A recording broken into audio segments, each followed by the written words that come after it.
Hello બાળમિત્રો, નમસ્કાર. મારી યુટ્યુબ ચેનલમાં તમારું સ્વાગત છે. હું કોમન એન્ટ્રન્સ ટેસ્ટ અને નવોદય પ્રવેશ પરીક્ષા બંનેની યુટ્યુબ ચેનલમાં તૈયારી કરાવું છું. તો તમારે જો તૈયારી કરવી હોય તો મારી યુટ્યુબ ચેનલને લાઇક, શેર અને સબસ્ક્રાઈબ કરજો. 100% તમે પાસ થઈ જશો. હું પ્રથમ તમને કોમન એન્ટ્રન્સ ટેસ્ટના વિડીયોમાં જે જીસીઆરટીએ બહાર પાડેલા જે પ્રશ્નપત્ર છે તે મૂકું છું. તેમાં ABC 3 મુકાઈ ગયા છે અને D નંબરની શરૂઆત કરી છે. D નંબરમાં પણ મેં એક તાર્કિક વિભાગ મૂકેલો છે. જોવાનો બાકી હોય તો જોઈ લેજો. અને આજે હું ગણિત વિભાગ મૂકું છું. અને આ પ્રશ્નપત્ર પૂરા થઈ જાય પછી જે પાઠ્યપુસ્તકમાં તમને IMP પૂછાય એવું છે ને તે હું અલગ તારવીને તમને સમજાવીશ, જેથી કરીને તમારે એક પણ માર્ક કપાય નહીં. 100% તમે પાસ થઈ જશો. તો ચાલો આપણે શરૂ કરીએ. 31 નંબર, શાળાનો 1 તાસ સેકન્ડમાં 1500 સેકન્ડનો છે, તો આ 1 તાસ મિનિટમાં કેટલાનો થાય? હવે અહીંયા તમને સેકન્ડમાં જ આપ્યું છે, પણ આપણે શોધવાનું તો મિનિટમાં છે. એટલે તમારે આ 1500 સેકન્ડ છે, તો પહેલાં તમારે 1 મિનિટ માટે કેટલી સેકન્ડ તે શોધવું પડે. એટલે કે 1 મિનિટ માટે કેટલી સેકન્ડ થાય? 1 મિનિટ માટે 60 સેકન્ડની 1 મિનિટ થતી હોય. એટલે હવે 1500 સેકન્ડની કેટલી મિનિટ, તેવી રીતે પહેલાં શોધી લેવાનું. તો જો 60 સેકન્ડે 1 મિનિટ થાય તો 1500 સેકન્ડે કેટલી મિનિટ? આવી રીતે તમે છેદ ઉડાડતા આવડે તો છેદ ઉડાડવાના. આ 0 ઉડી ગયા અને 25 150 થાય એટલે 25 મિનિટ થાય. અને એમ જો ન આવડે તો આવી રીતે તમારે તેનો ભાગાકાર કરીને જવાબ લાવવાનો. એટલે જવાબ અહીંયા આવશે 25 મિનિટ. B.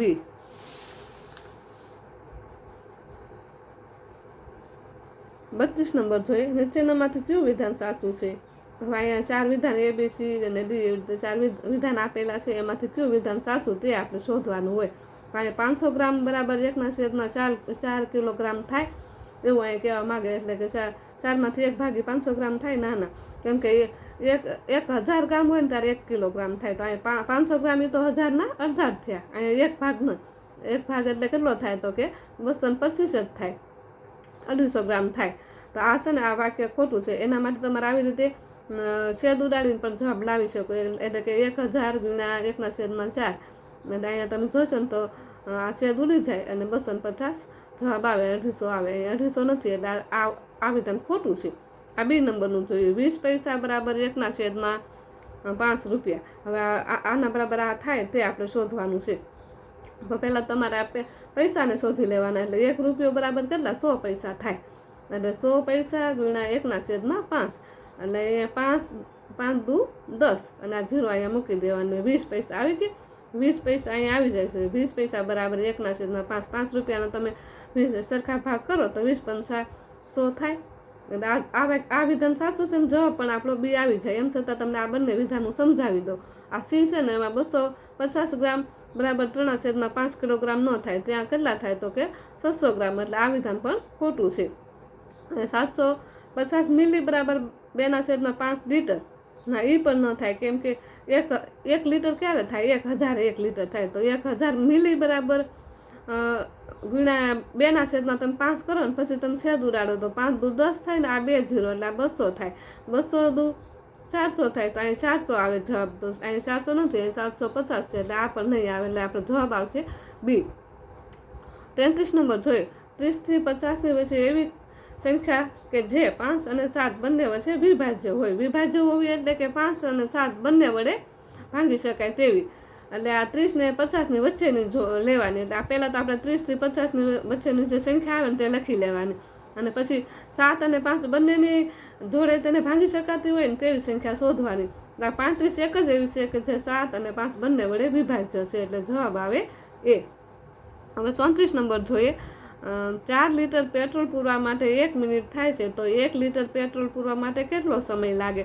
અહીં તમને 4 લીટર પેટ્રોલનો 1 મિનિટ આપ્યો છે, તો 1 જ લીટર 4માંથી 1 લીટર પેટ્રોલ પૂરવા માટે કેટલો સમય? એટલે એ જવાબ તમે જવાબ ઉપર જશો ને તો તમારે સેકન્ડમાં જવાબ આવશે.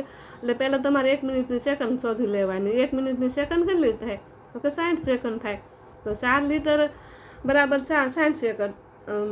60 સેકન્ડમાં 4 લીટર પેટ્રોલ પૂરાય છે. તો 1 લીટરમાં કેટલી સેકન્ડ જોઈએ? તો તમે આ 60ને ક્રોસ ગુણાકાર કરવાનો. 60 ગુણ્યા 1/4. આ જે 4 છે તે છેદમાં.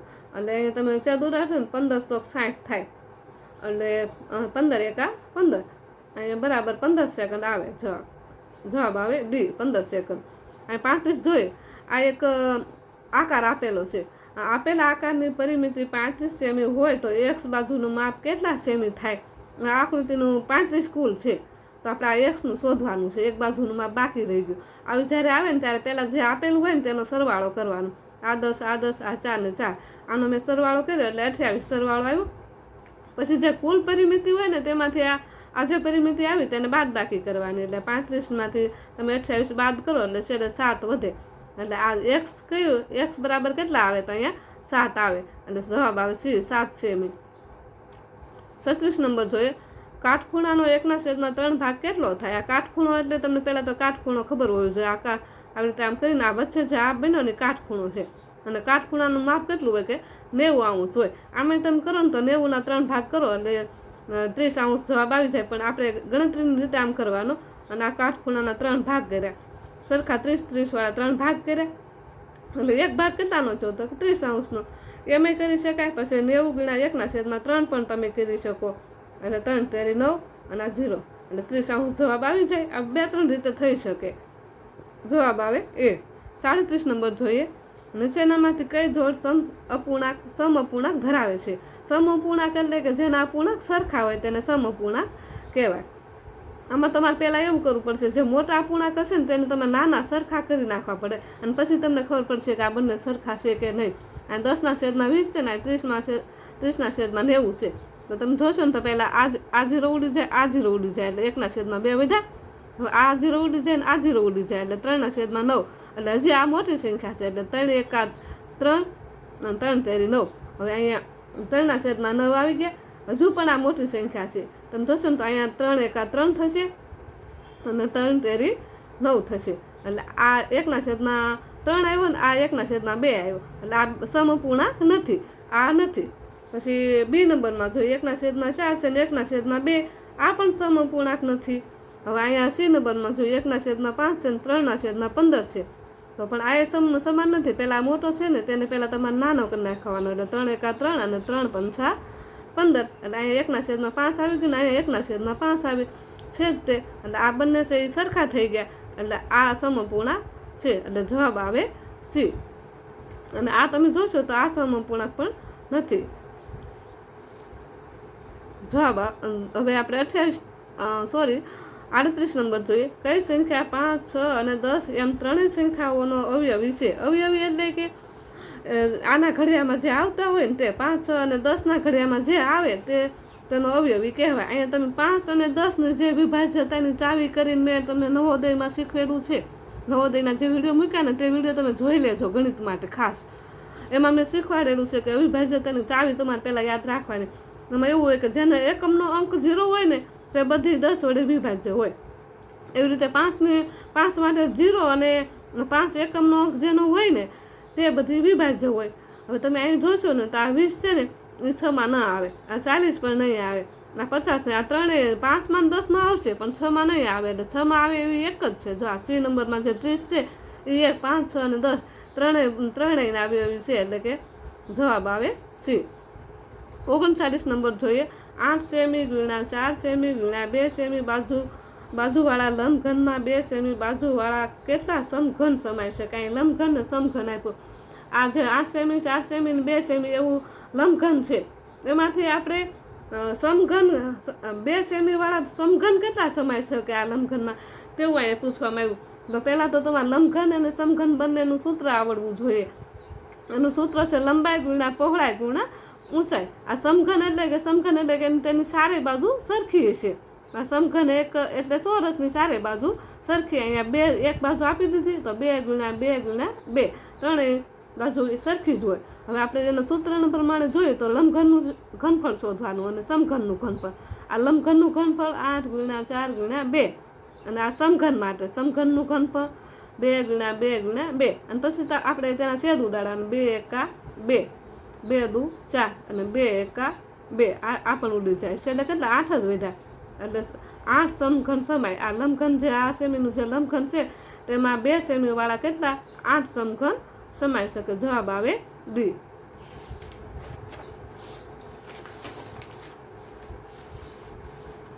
40 નંબરમાં જોઈએ, એક શાળામાં રમતનો તાસનો સમય 3:45 થી 4:25 છે, તો આ રમતમાં તાસનો સમય કેટલા મિનિટનો હશે? આવું જ્યારે આવે ત્યારે તમારે તેનો સમય શોધવા માટે જે અહીંયા 3:45 અને 4:25 સમય આપ્યો છે, તો તમારે પહેલાં 4:25 જે છે તેમાંથી 3:25 તમારે બાદ કરી નાખવાના. તો અહીં ઉપર તો 25 આપેલા છે, બરાબર, એટલે 25માંથી કાંઈ 45 તો જાય નહીં, એટલે અહીંથી તમારે એને ચેકો 4 છે ને, 4માંથી 1 બાદ કરી નાખવાનું, ઉપર 3 રહે. આ 1 કલાક હતી એ તમારે અહીંયા ભેળવી નાખવાની, એટલે અહીંયા ઉપર 60 મૂકી દેવાના, એટલે 60 ને 25 કેટલા થશે? 85 થાય. એટલે 85માંથી તમારે 45 બાદ કરવાનું થશે. અહીંયા મેં આવી રીતે કર્યું ને પછી અહીંયા તમે જુઓ તો અહીંયા કેવી રીતે થઈ ગયું? 3:45 મિનિટ થઈ ગઈ, એમાંથી તમારે 3:45 બાદ કરવાની, એટલે કેટલો જવાબ આવી જાય? અહીંયા 0 આવી જાય અને અહીંયા 40 મિનિટ આવી જાય, એટલે જવાબ તમારે અહીંયા 40 મિનિટ સી જવાબ આવે.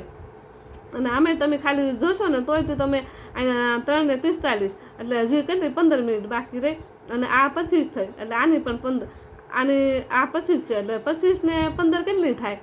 અહીં જોયું ને, 25 ને 15 40 મિનિટ. આમે જવાબ આવી શકે અને આમ પણ જવાબ આવી શકે, એટલે જવાબ આવે સી. 41 નંબર જોઈએ, 100 સેમી પરિમિતિ ધરાવતા ચોરસનું ક્ષેત્રફળ કેટલું થાય? હવે અહીં તમને પરિમિતિ ચોરસની પરિમિતિ આપી છે, એટલે હવે તમારે એનું ક્ષેત્રફળ શોધવાનું. હવે જ્યારે ચારે બાજુની પરિમિતિ આપી દીધી હોય ત્યારે તમારે એક બાજુ તો માપ તો શોધવું પડશે ને, ત્યારે તમે ક્ષેત્રફળ શોધી શકશો, એની લંબાઈ શોધવી પડે. એટલે આપણે ચોરસની પરિમિતિ આપી. હવે આપણે ચોરસની પરિમિતિ બરાબર તેનું સૂત્ર મૂકીએ તો 4 બાજુ હોય એટલે 4 ગુણ્યા લંબાઈ શોધવાની છે. એટલે આ ચોરસની પરિમિતિ 100 છે, બરાબર 4 ગુણ્યા લંબાઈ શોધવાની. એટલે 100ના છેદમાં આ જે 4 બાજુ છે તે 4 ભાગ સરખા પાડી દો, એટલે 2500 100 થાય, એટલે 25 છે તેની લંબાઈ આવી જાય. આપણે 25 લંબાઈ મળી ગઈ. હવે તેનું ક્ષેત્રફળ આપણે શોધી શકશું. તો ચોરસના ક્ષેત્રફળનું સૂત્ર છે લંબાઈ ગુણ્યા લંબાઈ.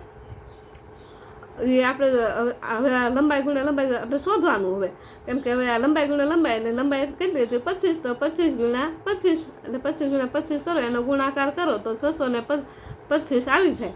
625 ચોરસ સેમી. જવાબ આવે ડી. 42 નંબર જોઈએ, એક બગીચામાં 100 ઝાડ છે, તે પૈકી 1/5 ઝાડ લીમડાના છે અને 1/2 ઝાડ આંબાના છે, તો બાકીના ઝાડની સંખ્યા શોધો.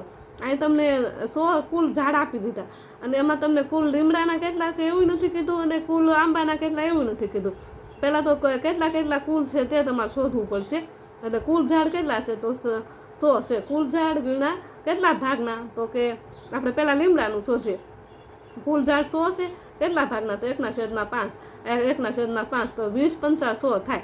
ઉપર 20 આવ્યા, એટલે કુલ લીમડાના ઝાડ કેટલા થયા? 20. હવે એવી રીતે આપણે આંબાના ઝાડ જોઈએ તો કુલ કેટલા? કુલ છે 100, તેમાંથી કેટલામાં ભાગના આંબાના છે? તો 1/2. છેદ ઉડાડીએ તો 50 દુ 100 થાય. અહીંયા 50 છે તે આંબાના ઝાડ આવ્યા. હવે પહેલાં તમારે આ આંબાના અને આ લીમડાના 50 ને 20 એટલે 70 છે, આટલા થઈ ગયા. હવે આ તમારે 100 જે કુલ છે ને તેમાંથી આ ઝાડને 70 ઝાડને બાદ કરી નાખવાના, એટલે હવે કેટલા વધ્યા તે તમને મળી જાય. તો આ 30 છે તે સિવાય આંબા અને લીમડા સિવાયના 30 ઝાડ છે તે બાકી રહે, એટલે જવાબ આવે સી 30. 43 નંબર જોઈએ, 240 સેમી પરિમિતિ ધરાવતા ચોરસની બાજુનું માપ કેટલું થાય? અહીં તમને આ એક પરિમિતિ આપી દીધી છે, અને હવે એક બાજુનું માપ આપણને ખાલી શોધવાનું કીધું, એ ચોરસની બાજુનું. અહીં ક્ષેત્રફળ શોધવાનું નથી, પણ એક બાજુનું માપ. એટલે ઉપર જે દાખલો ગણ્યો તેવી રીતે પહેલાં આપણે ગણવાનું. આ ચોરસની પરિમિતિ, તો ચોરસની પરિમિતિ કેટલી છે? તો 240, બરાબર. ચોરસની લંબાઈ કેટલી હોય? 4 બાજુ હોય, 4 ગુણ્યા લંબાઈ શોધવાની આપણે, એટલે 240 છેદમાં 4. એનો તમારે છેદ ઉડાડી દેવાના. 240 છેદમાં 4 તો 60 240 થાય. તમે આવી રીતે ન આવડે તો તમારે ભાગાકાર કરીને 240 ભાગ્યા 4 કરીને જવાબ લાવવાનો, એટલે 60 છે તે એક બાજુનું માપ આવી જાય, અને 60 એક બાજુનું માપ આવે. હવે 44 નંબરનો દાખલો જોઈએ, 2/5 બરાબર 8 છેદમાં અહીંયા ખાલી જગ્યા આપી છે, બરાબર. અહીંયા પણ ઉપર પણ ખાલી જગ્યા અને નીચે 40, એવી રીતે આપણને આપી દીધું. તો અહીં ઉપર આ બેનો તફાવત શું છે? તો કે બે બે કા બે, બે દુ 4, બે બે ત્રી 6 અને 2 ચોક 8, 2 ચોક 8 થયા. તો નીચે પણ 5 ચોક કેટલા થાય? 5 ચોક 20 થાય. તો અહીંયા 20 આવશે. પહેલાં 20 વાળો ઓપ્શન હોય એ પસંદ કરી લેવાનો, એટલે આ બીમાં 20 છે. હવે આપણે એને હજુ આગળ પણ સોલ્વ કરીએ. હવે અહીંયા 40 આપી દીધા, તો 20 દુ 40 છે ને, તો અહીં ઉપર પણ 8 દુ કેટલા થશે? 100. એટલે 20 અને 16 જે હોય તે આપણો ઓપ્શન આવે. ઓપ્શન છે તે બી જવાબ આવે. 45 નંબર જોઈએ. નીચેનામાંથી કઈ સંખ્યા એ 6, 8 અને 12નો અવયવી? પાછું આગળ જેમ હતું તે જ આ અવયવી આવે છે. 18 છે એ 8 અને 12ના ઘડિયામાં આવે નહીં, એટલે 18 નહીં આવે. 36 છે તે 8ના ઘડિયામાં નહીં આવે, એટલે એ પણ નહીં આવે. પછી આ 40 છે એ 6 અને 12ના ઘડિયામાં નહીં આવે, એટલે એ પણ નહીં આવે. આ 24 એક જ એવા છે જે 6, 8 અને 12 ત્રણેયમાં આવે. 6 ચોક 24 અને 8 ચોક 24 અને 12 દુ 24. એવી રીતે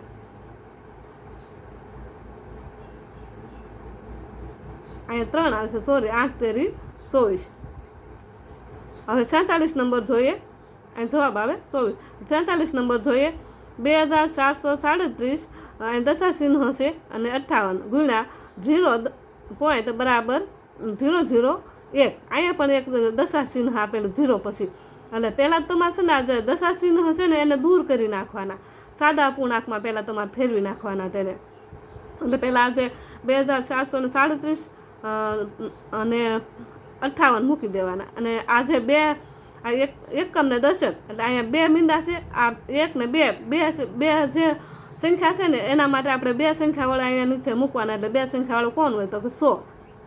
આ નીચે 100 મૂકવાના, એને ગુણ્યા આ 1 મૂકવાના. પછી અહીંયા કેટલા? 1, 2 અને 3 છે. 3 અંક આપેલા છે, તો આપણે 3 અંકવાળી સંખ્યા 1000 છે. 1, 2 ને 3, એટલે અહીંયા 1000 મૂકવાના. તો અહીંયા એકના છેદ ઉડી શકે તેમ નથી. એટલે આ ઉપરની સંખ્યા છે એ એનો બેનો ગુણાકાર આનો નાનો કરો એટલે એ ઉપરની સંખ્યા એમનેમ જ આવી જાય. અને નીચેનો બેનો ગુણાકાર કરો એટલે આ 1 ને 1 એક જ રહેશે. 1 ગુણ્યા 1 એટલે 1. પછી આ 0, 1, 2, 3, 4 ને 5 0. આ 1 મૂકી દીધા, 1, 2, 3, 4 ને 5 0 મૂકી દીધા. આવી રીતે મૂકી દીધા.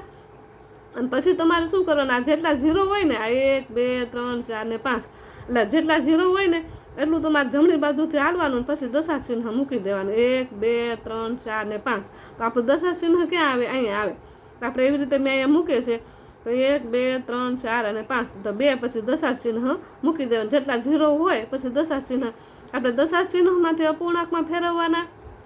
અને પછી સાદા પૂર્ણાંકમાં ફેરવા પછી આવી રીતે છેલ્લે દશા ચિહ્ન મૂકી દેવાનો. એટલે આવો જે જવાબ આવે તો તમારો જવાબ આવે સીમાં છે. 47 નંબર જોઈએ. 10 રૂપિયાના એક સિક્કાનું વજન 18 ગ્રામ છે. એક થેલી 10 રૂપિયાની સિક્કાથી ભરેલી છે જેનું વજન 9 કિલોગ્રામ છે.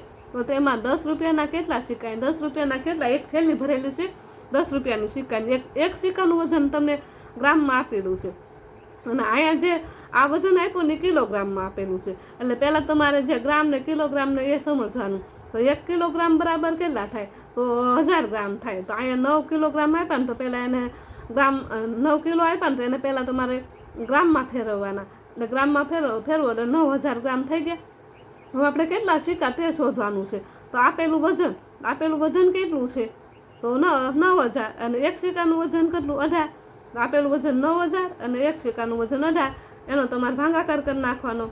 18 પંચા 90 અને આ 2 0 છે એ મૂકી દેવાના. એટલે 500 સિક્કા છે તે થેલીમાં હશે. જવાબ આવે ડી. 48 નંબર જોઈએ. નીચેનામાંથી કઈ જોડ સમઅપૂર્ણાંક છે? અગાઉ પણ આવો જ એક દાખલો આવી ગયો. સમઅપૂર્ણાંક એટલે સરખા અપૂર્ણાંક. એટલે જે મોટા હશે ને તેને પહેલાં તમારે સરખા કરવા પડશે. એટલે આ 0 0 ઉડી જાય એટલે 1/5 રહે. આ 0 0 ઉડી જાય એટલે 5/10 વધ્યા. એટલે હજુ પણ આને તમારે નાના બનાવવાના. એટલે 5 એકા 5 અને 5 દુ 10. એટલે 1/2. આ 1/2 છે અને આ 1/5. એટલે આ બંને સરખા નથી. એટલે આ નહીં આવે. અહીંયા 1/10 અને 10/20. અહીં 30/90. એટલે આને મોટા છે એટલે પહેલાં નાના કરે. 0 0 ઉડી જાય એટલે 1/2 રહે. આ 0 0 ઉડી જાય એટલે 3/9. 3 એકા 3 અને 3 તેરી 9. આ 1/3 આ 1/2. આ પણ બંને સરખા નથી. હવે આ 3/9 અને આ 1/3. તો પહેલાં આને 3/9 છે તમે સરખા કરવા માટે 3 એકા 3 અને 3 તેરી 9 એટલે 1/3 આ 3 થઈ ગયા અને આ 1/3 હતા. આ બંને સમઅપૂર્ણાંક સરખા અપૂર્ણાંક થઈ ગયા એટલે જવાબ આપણો સી આવે. 49 જોઈએ, નીચેનામાંથી કઈ આકૃતિ પૂર્ણ ભાગ દર્શાવે છે. પહેલાં તમારે આખો ભાગ કેટલો એ તમારે જોઈ લેવાનો. આખો એટલે કેટલા થાય તો એક આખો, અડધો એટલે 1/2, પા એટલે 1/4 અને પોણો એટલે 3/4. એ પહેલાં સમજી લેવાનું. તો અહીંયા તમે 4 ભાગ છે એમાંથી 2 છે તો આ 1/2 છું અડધો. અહીંયા પણ 4 ભાગ છે એમાંથી 2 થયા એટલે આ પણ અડધો થયો 1/2. અહીંયા તમે જોશો ને તો 4માંથી 1 ઘાટો કરેલો છે એટલે 1/4 એટલે પા ભાગ થયો. અને અહીંયા 3 ઘાટા કરેલા છે એટલે 3/4 થાય અને એક આસું છે એટલે 3/4. આપણો જવાબ આવશે 3/4. પોણો ભાગ છે તે દર્શાવે છે. આ જે આકૃતિ છે તે પોણો ભાગ દર્શાવે. હવે 50 નંબરમાં જોઈએ તો 50 નંબરમાં એક 5મા ધોરણમાં અવયવી વૃક્ષ જે આવે ને તે આવે ને એવું અવયવી વૃક્ષ અહીંયા મૂકેલું છે. અહીં 45 છે. 45 કોના ઘડવામાં આવે તો કે 5 9 45. અહીંયા 9 આવ્યા. હવે આ 9ના 2 ભાગ પાડ્યા તો 9 છે. 9ના 2 ભાગ અહીંયા એક તો 3 આપી દીધા તો 9 કેટલાય આવે છે 3 તેરી 9. અહીંયા 9 આવ્યા અને અહીંયા 3 આવ્યા તો 9 અને 3 હોય તે ઓપ્શન આપણો આવે. આ બીમાં 9 અને 3 બંને સમાયેલા છે. જવાબ આવે બી. હું અહીંયા તો 20 પ્રશ્ન મેં ગણિતના પૂરા કર્યા અને હજુ બાકી છે તે અગાઉના હવે જે વિડીયો મૂકીશ તેમાં મૂકીશ. તમે વિડીયો જોતા રહેજો અને જો મારા વિડીયો તમને ગમતા હોય તો લાઇક શેર અને સબસ્ક્રાઈબ કરજો.